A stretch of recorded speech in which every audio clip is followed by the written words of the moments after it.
आज की कहानी किसी काल्पनिक घटना पर आधारित नहीं है, बल्कि 1950 में उत्तर और दक्षिण कोरिया के बीच हुई युद्ध स्थिति के बीचों बीच फंसी एक बच्चे के जीवन की सच्ची आप बीती है, जिसका नाम आयला है।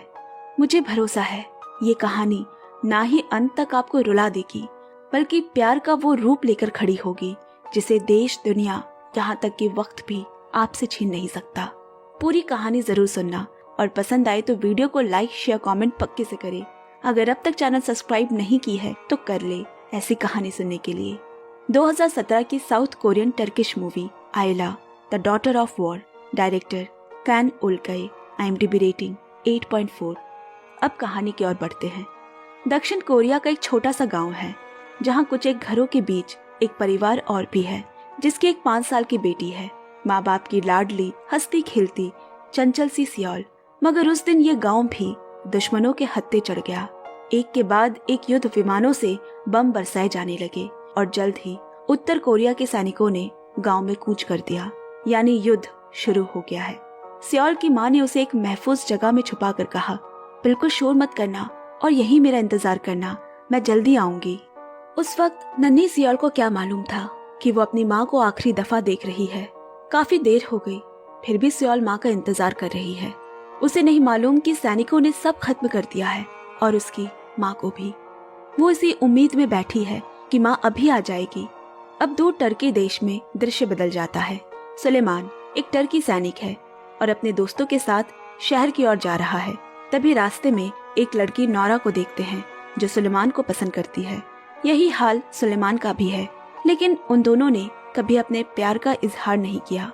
नौरा की दोस्त उसे बताती है दक्षिण कोरिया में छिड़े युद्ध में टर्की से मदद मांगी गई है। बड़ी संख्या में यहाँ से सेना भेजी जा रही है। हो सकता है कि सुलेमान को भी वहाँ जाना पड़े। नौरा चिंता में पड़ गई, क्योंकि वो कभी नहीं चाहेगी कि सुलेमान को युद्ध करने इतनी दूर देश भेजा जाए। लेकिन जल्द ही उसका डर हकीकत में बदल गया। सेनाधिकारी ने सुलेमान को बुलाकर दक्षिण कोरिया के हालातों से अवगत कराया।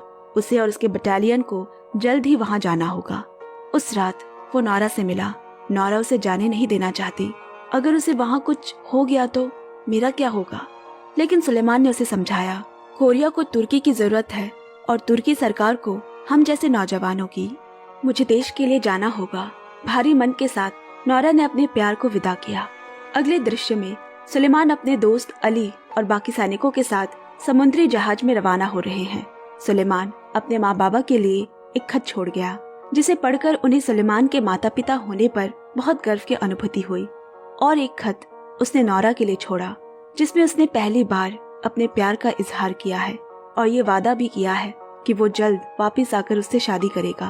अब उस समुद्री युद्ध जहाज में आ जाते हैं और हमें मालूम होता है कि सुलेमान एक बड़े ही अच्छे दिल का इंसान है।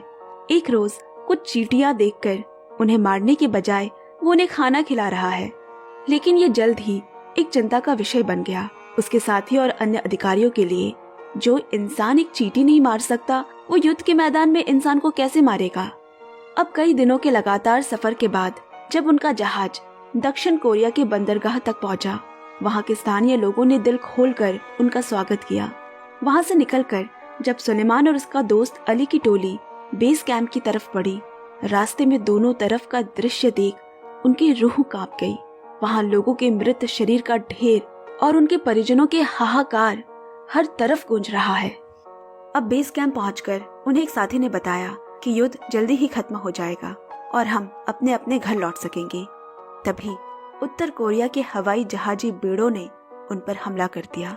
उनके कई साथी मारे गए। मतलब साफ है, ना ये युद्ध इतनी जल्दी खत्म होगा और ना ही वो जल्दी घर लौट सकेंगे।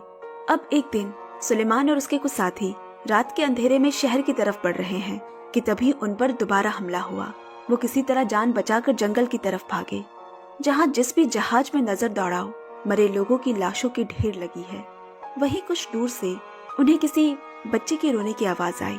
वो उस तरफ बढ़ने लगे जहाँ उन्हें वही बच्ची सियोल मिली। वो अपने मरी माँ की लाश का हाथ पकड़े बैठी हुई है। उसने लाखों के लाशों की भीड़ में भी अपनी माँ को ढूंढ लिया। ना जाने वो वहाँ कितने दिनों से बैठी है, भूखी प्यासी, डरी सहमी। उसे तो किसी के मर जाने का मतलब ही नहीं पता। सोच रही होगी माँ सो रही है, जाग जाएगी। सुलेमान ने उस बच्चे की तरफ अपना हाथ फैलाया और वो नादान बिना कुछ सोचे समझे उसके सीने से जा लगी। अब बच्चे को भी वो लोग अपने साथ कैंप लेकर आ गए। सुलेमान के एक दोस्त ने पूछा, क्या ये उत्तर कोरिया की है या दक्षिणी? जिसके जवाब में सुलेमान ने कहा, वो चाहे किसी की तरफ से हो, उसका परिचय यही है कि वो एक मासूम बच्ची है जिसकी हिफाजत करना हमारा धर्म है। सुलेमान को वो बच्ची चांदनी रात में मिली थी, इसीलिए उसने उसका नाम आयला रखा, यानी जमीन पर चांद का एक टुकड़ा। बेशक वो बच्ची किसी चांद का टुकड़ा ही है। अब सुलेमान अपनी सेना के बड़े अधिकारियों के बीच खड़ा है। जंग की रणनीति तैयार की जा रही है। इस युद्ध में अमेरिका और तुर्की दक्षिण कोरिया का साथ दे रहे हैं और चीन उत्तर कोरिया का। दृश्य फिर बदलता है। सुलेमान और आयला को दिखाते हैं। सुलेमान कहीं भी आते जाते उसे अपनी गोदी में लिए रहता है और आयला भी सुलेमान के बगैर एक पल नहीं रह पाती। एक दिन वो एक कैंप से दूसरे कैंप की ओर जा रहे हैं। बीच रास्ते में उनकी गाड़ी खराब हो गई। गाड़ी से उतरकर जैसे ही वो पैदल आगे की तरफ बढ़े, उन पर चीनी सैनिकों ने हमला कर दिया। उनके साथ आयला भी है और यहाँ पहली बार सुलेमान ने आयला को बचाने के लिए दुश्मनों को मारने की हिम्मत आई। उसने कुछ चीनी सैनिकों को बिना किसी हथियार अपनी बुद्धि से मार डाला। धमाकों की आवाज सुनकर सुलेमान के कैंप की बाकी गाड़ियां उनकी तरफ मदद के लिए पहुंची। इस अफरा तफरी में एक चीनी सैनिक सुलेमान को लगभग मारने ही वाला था कि तभी उसके दोस्त ने उसे बचा लिया। सुलेमान बच तो गया, लेकिन चोटें बहुत आई है। शहर के अस्पताल में उसे भर्ती किया गया। ये खबर आग की तरह पूरी दुनिया में फैल गई कि चीन ने दक्षिण कोरिया में तुर्की सैनिकों पे आक्रमण किया है। इस खबर ने जल्द ही सुलेमान के घर पर भी दस्तक दी। इधर नौरा को उसकी चिंता सताने लगी और दूसरी तरफ अगले दिन जब सुलेमान को होश आया, आयला के नन्हे हाथ उसकी उंगलियां थामे हुए सामने बैठी है। उसके दोस्तों ने बताया, कल रात से आयला एक पल के लिए भी नहीं सोई, ना ही एक पल के लिए तुम्हें अकेला छोड़कर कहीं गई। वो कल रात से बस तुम्हारे जगने का इंतजार कर रही है। ये सुनकर सुलेमान खुशी से भावुक हो उठा। ये खबर दक्षिण कोरिया के सेना अधिकारी तक भी पहुंची। एक तुर्की सैनिक दक्षिण कोरिया की मिली एक बच्ची का लालन पालन वही कैंप में कर रहा है। उन्होंने विचार किया कि तुर्की पहले से ही युद्ध में हमारी इतनी मदद कर रहा है, इसलिए उन्हें और परेशान न करते हुए उस बच्ची को हमें वहां से ले आना चाहिए। अब सुलेमान के चीफ ने भी उसे ये बात बताई कि कोरिया की सरकार अब इस बच्चे की जिम्मेदारी खुद लेना चाहती है। वो उसे लेने आ रहे हैं, मगर सुलेमान इस बात के लिए बिल्कुल भी राजी नहीं है। फिर चीफ ने कहा, जल्द ही दक्षिण कोरिया की सरकार तुम्हें वीरता पुरस्कार से नवाजेगी, लेकिन तब ध्यान रहे कि ये बच्ची उन्हें नजर नहीं आनी चाहिए। उसे अपने साथ मत ले जाना। जल्द ही वो दिन आया जब सुलेमान को पूरी सेना के सामने पुरस्कृत किया जा रहा है। वो आयला को वहीं कहीं छुपा कर आया, लेकिन वो बच्ची उसे देखते ही उसकी तरफ दौड़ती हुई आई और वो उसे अपनी गोदी में उठा लेता है। उनके असीम प्यार को देखकर दक्षिणी कोरिया के सेना अध्यक्ष ने ये निर्णय लिया कि जब तक आयला के रिश्तेदारों का पता नहीं चलता, वो सुलेमान के पास ही रहेगी। ये खबर सुनकर सिर्फ सुलेमान ही नहीं, बल्कि उसके पूरे कैंप में खुशी की लहर दौड़ जाती है, क्योंकि आयला अब उन सबको बहुत प्यारी हो चुकी है। एक तुर्की सैनिक और कोरिया बच्ची की कहानी पूरी दुनिया का सफर तय कर एक बार फिर तुर्की उनके माता पिता तक भी पहुंची। नौरा को इस खबर से ये तसल्ली हुई कि सुलेमान ठीक है, और साथ ही उसे एक डर भी सता रहा है कि ये बच्ची जिसे वो इतना प्यार करता है कि उसके लिए अपनी जान भी दे सकता है। ऐसे कुछ महीने और गुजर गए। सर्दियों का मौसम आ गया। ये पूरा कैंप जैसे आयला के लिए खेल का मैदान बन चुका है। सभी सैनिक आयला का चेहरा पर देखकर युद्ध की सारी बुरी यादें भूल जाते और अपने परिवार की याद आने पर भी वो आयला की तरफ ही देखते। अब आयला धीरे धीरे सुलेमान को ही अपना पिता समझने लगी है। ये बात सुलेमान भी समझने लगा है। वही पास के एक शहर में मेला लगा है। सुलेमान और उसके दोस्त आयला को लेकर वहाँ गए। कुछ अच्छा समय उन्होंने बिताया, खूब सारी तस्वीरें भी ली। वापस कैंप लौटकर आयला को निश्चिंत होकर सोता हुआ देख वो सब सोचने लगे। कुछ दिन बाद जब उन्हें वापस अपने देश तुर्की चले जाना होगा, वो आयला को छोड़कर कैसे जिएंगे। अब एक सुबह सुलेमान को उसके दोस्त ने बताया, पास के गांव के कुछ लोग आयला के रिश्तेदार होने का दावा कर रहे हैं। ये सुनकर सुलेमान ने उसे इस बात का जिक्र किसी से भी करने से मना किया। रात के अंधेरे में वो खुद इस मामले की तहकीकात करने वहां पहुंचा, जो कि दरअसल दुश्मनों की एक चाल थी। उन्हें मालूम था कि सुलेमान वहां जरूर आएगा। वो सुलेमान को मारने की कोशिश करते हैं, मगर सुलेमान का दोस्त अली इस बारे में किसी तरह जान गया और उसे बचाने पहुंचा। दोनों किसी तरह वहां से भागने में सफल रहे। अब एक दिन अली की पसंदीदा अभिनेत्री मार्लिन मुनरो कोरिया में एक कॉन्सर्ट के लिए आई है, लेकिन अली नहीं जा पाएगा क्योंकि उसकी ड्यूटी लगी है और वो थोड़ा मायूस हो गया।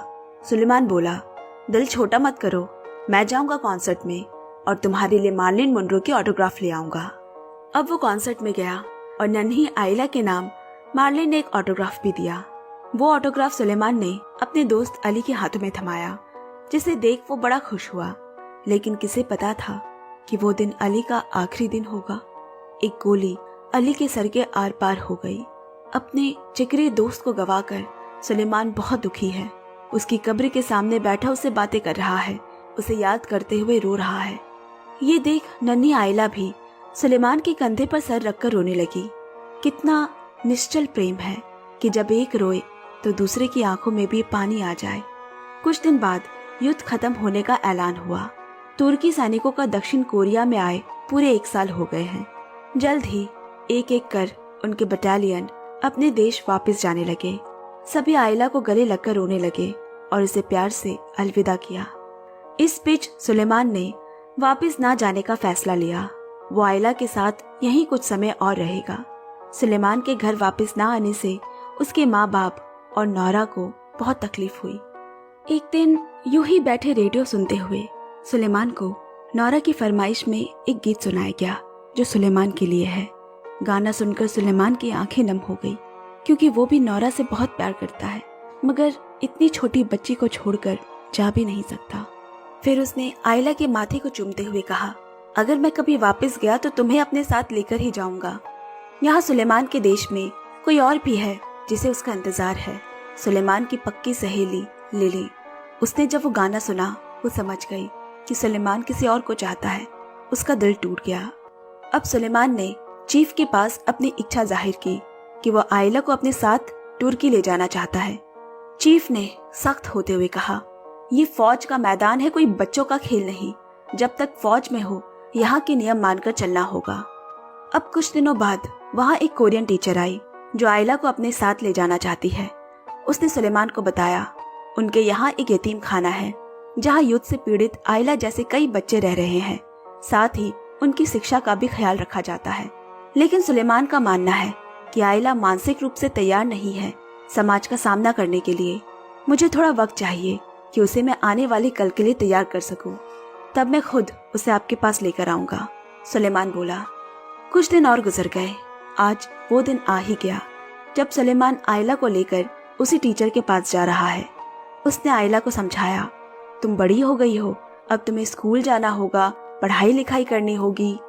इस बात से बेखबर आइला कि सुलेमान उसे यहाँ छोड़कर जाने वाला है, वो खुशी खुशी क्लासरूम में जाकर बैठ गई। बाहर से सुलेमान और उसका दोस्त आइला को देख रहे हैं। बहुत मुश्किल है उसे वहीं छोड़कर चले जाना। किसी तरह मन को सख्त कर वो वहां से निकल गया और बिना पीछे मुड़े बस चलता चला जा रहा है। तभी आइला सुलेमान को वहां न देख दौड़ते हुए इसके पास पहुंची और जोरों से रोने लगी। मेरा आपके सिवा इस दुनिया में कोई भी नहीं बाबा, मैं आपको छोड़कर कैसे रह पाऊंगी, प्लीज मुझे छोड़कर मत जाइए। सुलेमान दूसरी बार मन को सख्त नहीं कर पाया और वो आइला को लेकर वापस चला आया। अब उसने एक तरकीब निकाली। उसने एक लकड़ी का बक्सा तैयार किया जिसमें आइला को वो भरकर चुपके से कोरिया से बाहर अपने देश ले जाएगा। जब जाने का दिन आया, आइला चुपचाप उस बक्से में जाकर छुप गई, मगर ठीक किसी सैनिक की नजर उस पर पड़ी। उसे शक हुआ और बक्सा खोले जाने पर अंदर से आइला निकली। इस हादसे के बाद सुलेमान को सेना अधिकारी का बुलावा आया। उसे कोई सजा तो नहीं दी गई, लेकिन उसे तुरंत वहां से तुर्की के लिए निकल जाने का आदेश दिया गया। जिस पे सुलेमान बोला, मैं यहाँ अपने जिगरी दोस्त को तो गवा चुका हूँ, आइला को नहीं गवा सकता। उसे भावुक होता देख उस अधिकारी ने कहा, हालात को समझने की कोशिश करो सुलेमान, सेना में रहते हुए तुम उसे नहीं ले जा सकते। एक काम करो, अभी के लिए तुम तुर्की वापस चले जाओ, कुछ सालों बाद दोबारा लौटना और कानूनी रूप से तब आइला को ले जाना। सुलेमान को इसे मानने के अलावा और कोई उपाय भी नहीं। और वो दिन आ गया जब आइला को छोड़ उसे जाना होगा। उसने आइला से कहा, तुम्हारे बाबा होने के नाते मैं तुमसे वादा करता हूँ, एक दिन तुम्हें वापस लेने जरूर आऊंगा और उसके बाद हम हमेशा साथ रहेंगे। नन्ही आयला इन बातों का मतलब क्या समझेगी? उसे तो बस इतना समझ आ रहा है कि उसके बाबा उसे छोड़कर जा रहे हैं। सुलेमान भारी कदमों से जहाज की ओर बढ़ने लगा और पीछे खड़ी आयला जोर जोर से बाबा बाबा कहकर पुकारने लगी। ये दृश्य इतना मार्मिक है कि चट्टान जैसे हृदय से भी पानी निकाल दे। अब दृश्य बदलता है और हम तुर्की में नौरा के शहर को देखते हैं, जहां सुलेमान को अपने दोस्तों से बुरी खबर मिली कि नौरा शादी कर चुकी है। जब वो आमने सामने उससे बात करने गया, नौरा बोली, तुम तो उस बच्चे के प्यार में कभी वापस ही नहीं आते। इतने साल बीत गए थे, मैं कब तक तुम्हारा इंतजार करती, इसीलिए मैंने शादी कर ली और अब मेरे लिए तुम्हारे पास लौटकर आना मुमकिन नहीं।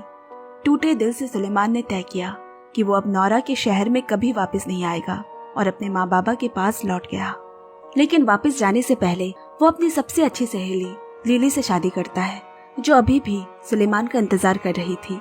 धीरे धीरे उनकी शादी को कई दिन हो गए, मगर आज भी सुलेमान के मन में आयला के लिए बेचैनी है, चिंता है, जिसे अच्छी दोस्त होने के नाते लिली समझ सकती है और वो आयला को ढूंढने में उसकी मदद करने का फैसला करती है। लगातार कोरियन एम्बेसी के चक्कर लगाने के बाद एक दिन वहां से उनका बुलावा आया। अधिकारी ने उनसे कहा, आयला को ढूंढने की कोशिश तुम्हें छोड़ देनी चाहिए, क्योंकि उस बच्ची का नाम तो आयला कभी था ही नहीं। वो नाम तो सुलेमान ने उसे दिया था, जो कि एक मुस्लिम नाम है। अब वो नाम तो बदल चुका होगा। जिस बच्ची का नाम ही हमें मालूम नहीं, हम उसे इतने बड़े देश में कैसे ढूंढ सकेंगे? ये बात सुलेमान को अंदर तक तोड़ देती है। उसे कभी आयला से मिल पाने की उम्मीद छीन लेती है। तब लिली ने उसकी हिम्मत बांधते हुए कहा, दिल छोटा मत करो, हम तुम्हारी आयला को ढूंढना जारी रखेंगे। और वक्त के साथ ना जाने कब उनका आयला को ढूंढने का सफर में 47 साल गुजर गए। सुलेमान और लिली एक उम्र के बाद अब बूढ़े हो चुके हैं। फिर एक दिन उनके शहर में भूकंप आया। तब भी सुलेमान घर से निकल जाने के बजाय आयला की तस्वीरों को बटोर रहा है। कहीं ये खो गए तो वो उसकी आयला को कैसे ढूंढेगा? वक्त और 5 साल आगे बढ़ गया। 2002 जापान और दक्षिण कोरिया में फुटबॉल वर्ल्ड कप चल रहा है, लेकिन टीवी में खेल देखने के बजाय सुलेमान खेल देखने आए कोरिया के दर्शकों में आयला को ढूंढ रहा है, जिसे देख उसकी खुद की बेटी को बुरा लग रहा है। वो चाहती है कि 52 साल के बाद अब तो उसके बाबा इस तलाश को खत्म कर अपने परिवार की तरफ ध्यान दे, लेकिन ये सुलेमान के बस में नहीं है। आज भी जब वो आंखें बंद करता है, उसके पास वो 5 साल की मासूम सी आयला चली आती है। उसे बाबा कहकर बुलाती है, जिससे उसने वापस लाने का वादा किया था। फिर एक दिन किस्मत ने आखिरकार सुलेमान की मन्नतों का जवाब दे ही दिया। बंद दरवाजे खोल दिए। उसे एक रिपोर्टर का फोन आया कि वो आयला और सुलेमान के जीवन पर एक फिल्म बनाना चाहती है और वो आयला को ढूंढने में भी मदद करेगी। सुलेमान उसे उस जमाने की आयला से जुड़ी एक एक घटना बताता है। रिपोर्टर कहती है, उसे आयला के कुछ दोस्तों की जानकारी तो मिली है, मगर आयला की नहीं। कुछ दिनों बाद रिपोर्टर को एक फोन आया, जिसपे कोई आयला होने की बात कर रही है।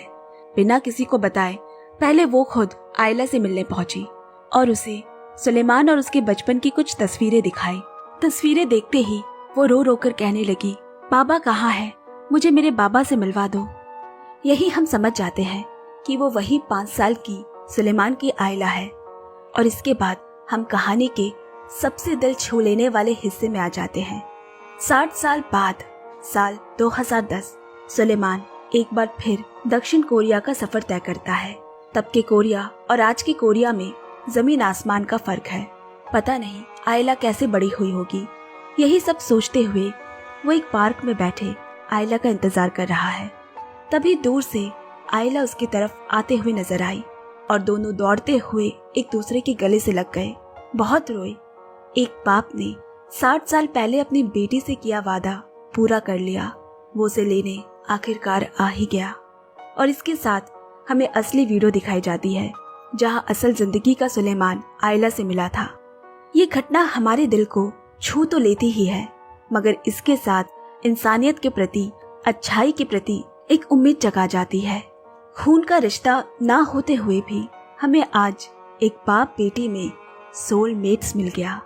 कोई हथियार से जंग लड़ता है तो कोई प्रेम से, और प्रेम से जीती लड़ाई की अच्छी बात यही है कि कोई इसमें नहीं हारता, बस सब जीत जाते हैं। और आज की कहानी यही खत्म हुई। अब विदाई लेती हूँ, नई कहानी सुनाने फिर आऊंगी। तब तक इस वीडियो को ढेर सारा प्यार देते रहिएगा। Bye bye, love you and take care.